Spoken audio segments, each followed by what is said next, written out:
What's good, Commanders fans? Just want to make a quick video here. Really just talking about the free agent needs that we do have after the draft, or the needs that we have. Honestly, the majority of the positions we have shored up for the most part. I will be making a video or talking about the stadium for sure. I'll just make a video going over, just reacting to the pictures that came out. Not a lot came out, and just like I just want to react about the parking, the commute, a little bit about the presser here and there, and then just talking about that picture because it is an intriguing picture. So I'll probably just make like a quick 5-10 minute video reacting to the presser and some of the one picture that we did see and some possibilities about the new stadium for sure, because it definitely is an exciting time for sure. All right, so I do want to talk about. I did have a gaffe, or I said something wrong yesterday. So it's that's Sean Taylor's daughter, of course. I know that she plays volleyball for North Carolina, like I said that yesterday. So shout out to her. And then also the movie is The Sixth Man, because somebody said it was Above the Rim. And I was like, nah, that's the one with Tupac and Marlon Wayans. But all right, so let's get back to free agent needs, or some people that I think that we may target in free agency in the next coming days. Like, you look at the Bills, they just scheduled a visit with wide receiver Elijah Moore. There's still some good or decent free agents out there. I know Justin Simmons is out there. I don't think we'll go after him. I think more realistically we'll go after an edge rusher. We did not draft an edge rusher. We didn't even sign a UDFA edge rusher. I'm not saying signing a UDFA edge rusher would make a difference, but we didn't draft any edge rushers. You know, we had an opportunity there with Jalen Lane, and I think Kyle Kennard was available, if I'm not mistaken. Jack Sawyer, he might have been gone. I think Braden Swinson from LSU was still there. David Walker from Central Arkansas might have been available. I got to look at the draft list. But instead of going edge, we decided to go with Jalen Lane, which I had no problem with that at all. Like, I love the Jalen Lane pick, because you get, not only do you get a receiver, a quick, speedy receiver, but you get a punt returner, possibly kick returner. You just get a guy who's dynamic, who can catch screen passes and scamper up the field, a guy who can return punts, jet sweeps, reverses, gadget plays, and just tell him to run. Force a pass interference. Do some. He can do something like that, especially with a guy who can get him the football down the field, of Jaden Daniels. Like you saw with De'Ami Brown, like, Jaden's gonna make this guy better. Jalen Lane's gonna get better with. I think he has a possibility to have a better professional career than college career, because of quarterback play, and him being next to him, playing with Jaden Daniels, being next to Terry, being next to Debo. He's gonna be the guy that when we lull, he can lull people to sleep, because nobody's really thinking about him. But you see the 4.3 speed and the 41.5-inch vertical. I hate to compare him to KaVontae Turpin, but maybe he could be our KaVontae Turpin. It could be something like that, where he's just super dynamic and super explosive and can make plays.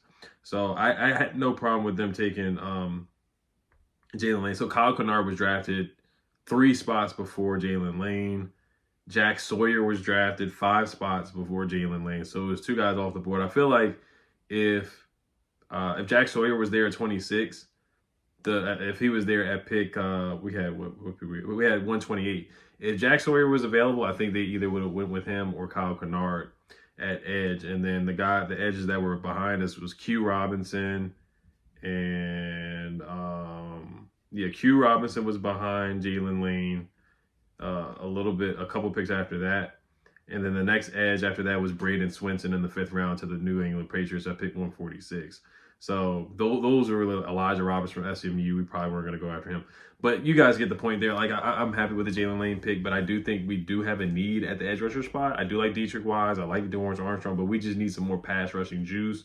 And I see the comments, and I see, fan comments and stuff like that, of course, subscriber comments and whatnot, and everybody's concerned about the edge rusher spot, which is, I have my concerns about it too. Where's the pass rush juice from? Where's the pressure going to come from? Where's the sack production going to come from? Because we passed upon Donovan E too, and he was available. So some of the free agents, I'll just quickly rapid fire go through some guys. I do like Zadarius Smith from the Lions. Rumoredly, we had interest in trading for Zadarius Smith. This past season, he had a 74.7 PFF grade, which was 33rd among 211 edge rushers. 32 years old, 6'4", 275 pounds, has had multiple seasons with 10 sacks. Had 9 sacks this past season, 76.5 pass rush grade, which was 21st out of 211 edge rushers, which is darn good. Run defense grade 62.8, which is 85th out of 211 edge rushers, which is middle tier, which is mid. But he's known for his pass rush prowess, and you kind of see how the Lions use, not kind of, but how the Lions and the Browns use him. He did get a sack on Jaden Daniels this past season too when we blew out the Browns. He was ranked 24th with pass rush snaps, but he was ranked 71st with run defense snaps. So you see the clear difference where he's in there really primarily to rush the passer. That's what he's really known for. And I'm fine with that, man. He was ranked 15th with sacks, 6th in hurries with 46. 63 pressures, was ranked 10th among 211 edge rushers. So he's still pressuring and getting to the quarterback. And that's what we need. 41st in hits with 7. 10th in total pressures, which is really, really good, like I talked about earlier.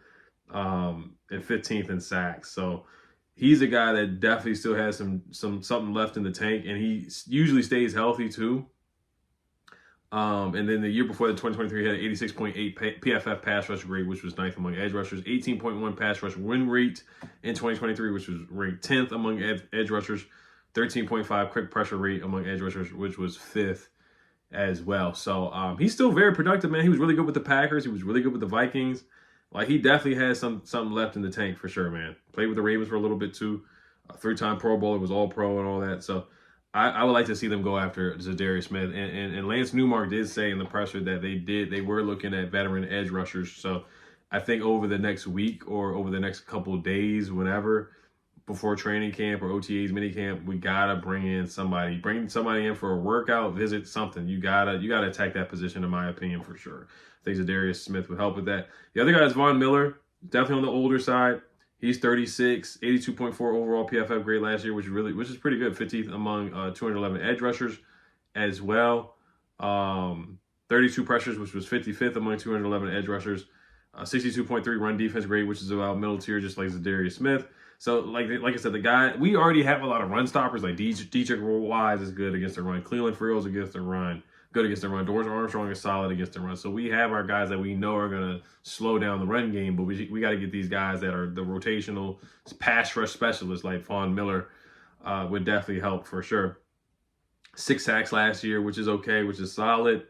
But like I said, I mean, he's still pressuring the quarterback. He's still getting after the quarterback. 23 hurries last year, 32 pressures, which is good. And 3 quarterback hits as well. So I really wouldn't mind Von Miller here. We know he, perennial Pro Bowler, all pro at one time, always a top 100 player and all that good stuff. Very popular player. We know he's clearly not the same guy.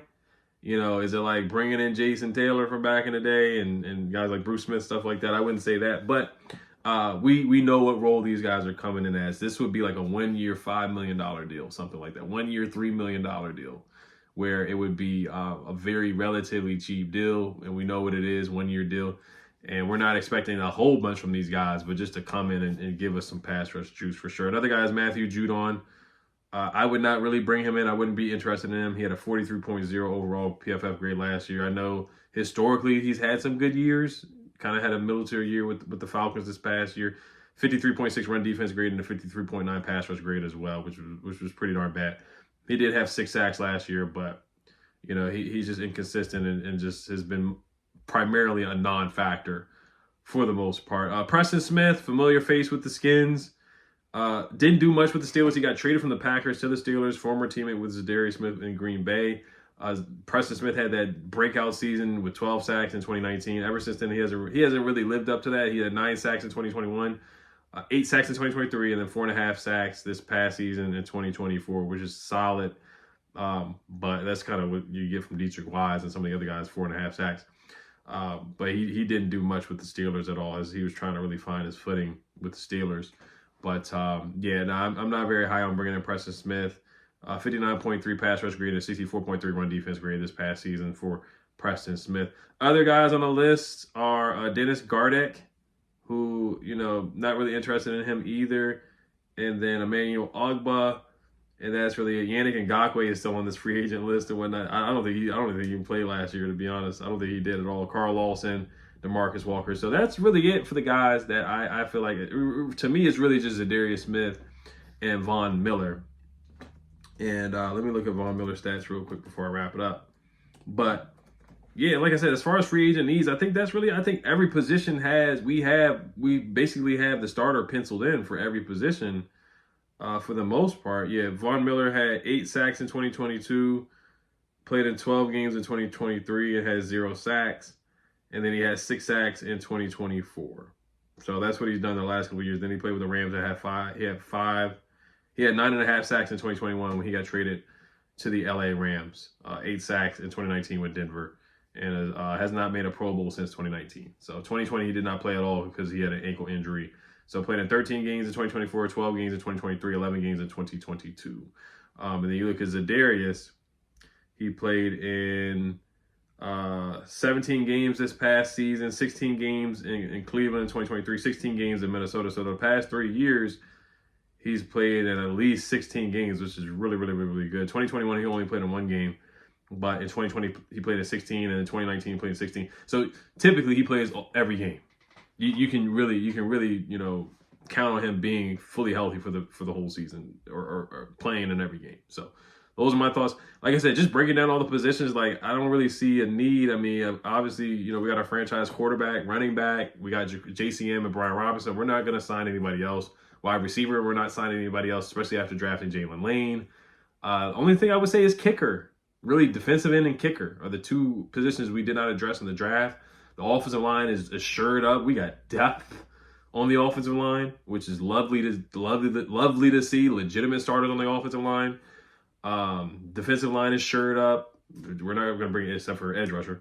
Cornerback, we have depth. We have legit depth at the cornerback position, like legit depth. It's not like we're throwing out their Ben St. Juste and Mike Davis. We have a legitimate guy. Jonathan Jones, who could start on a lot of teams, is going to be a backup.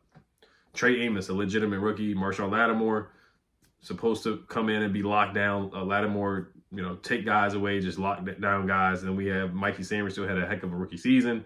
Safety, that's shored up with Quan Martin and Will Harris. Maybe they signed Justin Simmons, but other than, like I said, it's really just kicker and edge rusher.